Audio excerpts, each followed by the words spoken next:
మన ప్రపంచం మైమరపించే ఊహల ప్రపంచం, అదే మన కథల ప్రపంచం.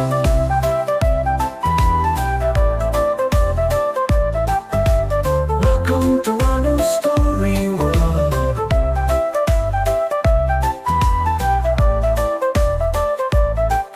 అను కథల ప్రపంచంలోకి స్వాగతం.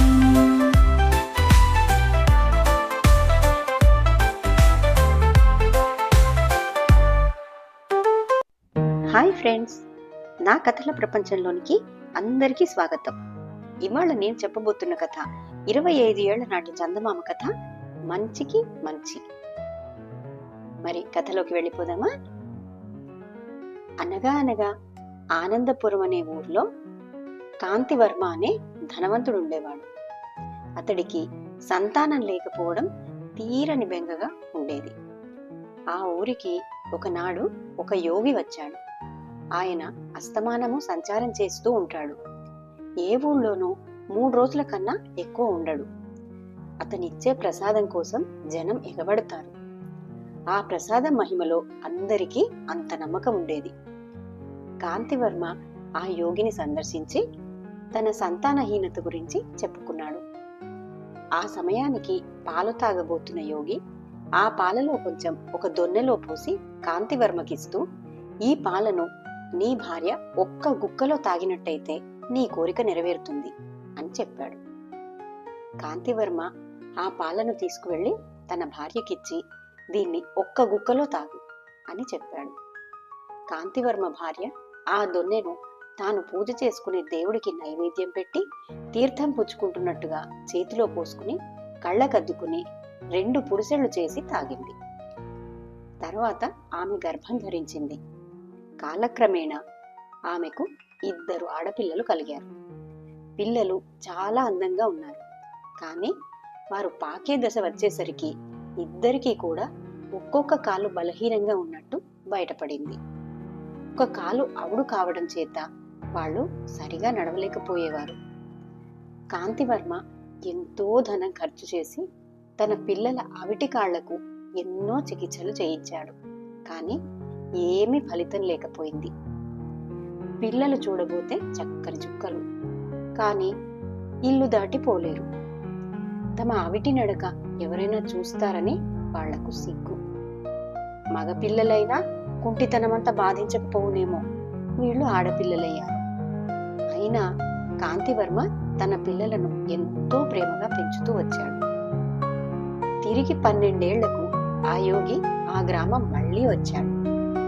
కాంతివర్మ ఆ యోగిని సందర్శించి, స్వామి, తమ అనుగ్రహం చేత నాకు 2 ఆడపిల్లలు కలిగారు. కానీ వాళ్ళు అవిటి వాళ్ళు. వాళ్ల భవిష్యత్తు తలుచుకుంటే భయంగా ఉంది. తమరే అనుగ్రహించి వాళ్ల అవిటితనం పోగొట్టాలి అని ప్రాధేయపడ్డాడు. యోగి కాసేపు కళ్ళు మూసుకుని ఆలోచించి, నీ భార్య నేను చెప్పినట్టు చేయకపోవడం చేత ఈ చిక్కు వచ్చి పడింది. నా దగ్గర ఈ అరటిపండు తప్ప ఇంకేమీ లేదు అని అరటిపండులో ఒక చిన్న ముక్క తుంచి తన నోట్లో వేసుకుని మిగిలింది కాంతివర్మకిస్తూ, దీన్ని నీ ఇష్టం వచ్చిన మనిషికి ఇచ్చేయి అని అతన్ని ఇంకేమీ చెప్పనివ్వకుండా అక్కడి నుండి పంపించేశాడు.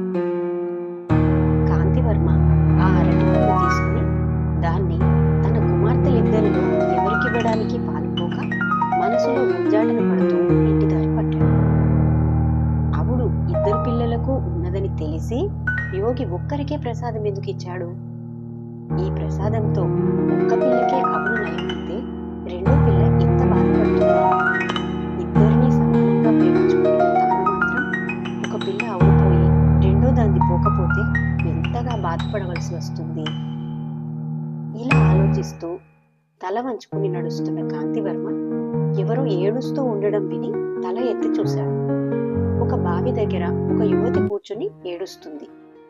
ఒక యువకుడు ఆమెను సమాధానపరచడానికి ఏమిటో చెప్తున్నాడు. కాంతివర్మ తమ సమీపంలో ఆగటం చూసి ఆ యువకుడు, అయ్యా, మీరైనా ఈమెకు కాస్త బుద్ధి చెప్పండి, బావిలో పడతానంటోంది అని వేడుకున్నాడు. అసలు విషయం ఏమిటి అని కాంతివర్మ ఆ యువకుడిని అడిగాడు. ఆ యువకుడు ఇలా చెప్పసాగాడు. ఆ యువతికి చిన్నతనంలోనే బాలపక్షవాతం వచ్చి ఎడమ చేయి ఎడమ కాలు పడిపోయాయి. ఆమెనెవరూ పెళ్లాడలేదు. ఈ యువకుడు ఆమెను చూసి ప్రేమతో ఆమెను పెళ్లాడాడు. ఆ యువకుడేమీ ధనికుడు కాదు. అతనికి రెక్కాడితే గాని డొక్కాడదు.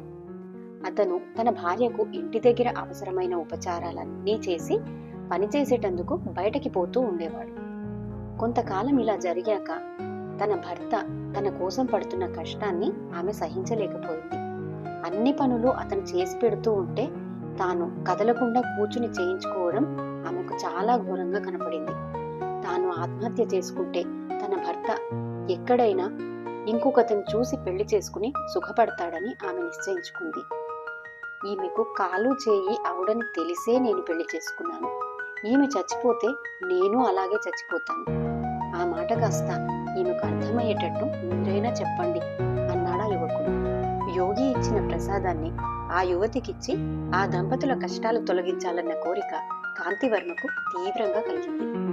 అతను తన వద్ద ఉన్న అరటిపండు ఆమెకిచ్చి, ముందు ఈ అరటిపండు తిను, తర్వాత మీకు తగిన సలహా ఇస్తాను అన్నాడు. ఆమె పండు తిన్నది. ఆమెలో ఏదో పెద్ద మార్పు వచ్చినట్టయింది.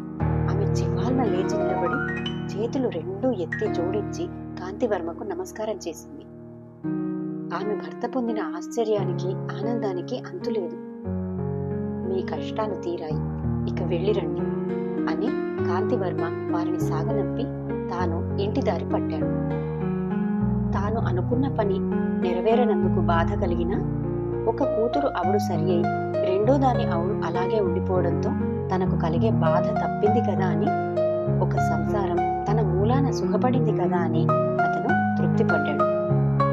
కానీ అతను ఇంటికి చేరుకునేసరికి తన కూతుళ్ళిద్దరూ పరిగెత్తుకుంటూ ఎదురు వచ్చేసరికి కాంతివర్మ పొందిన ఆశ్చర్యానందాలను ఎవ్వరూ వర్ణించలేరు.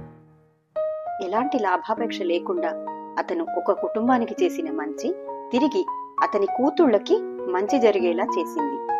ఇదే ఆ యోగి ఇచ్చిన ప్రసాద ఫలితం. ఆ తర్వాత అందరూ ఆనందంగా కాలం గడిపారు. కథ కంచికి మనం ఇంటికి. మరిన్ని మంచి కథల కోసం నా ఛానల్ని సబ్స్క్రైబ్ చేసుకోండి. Thank you.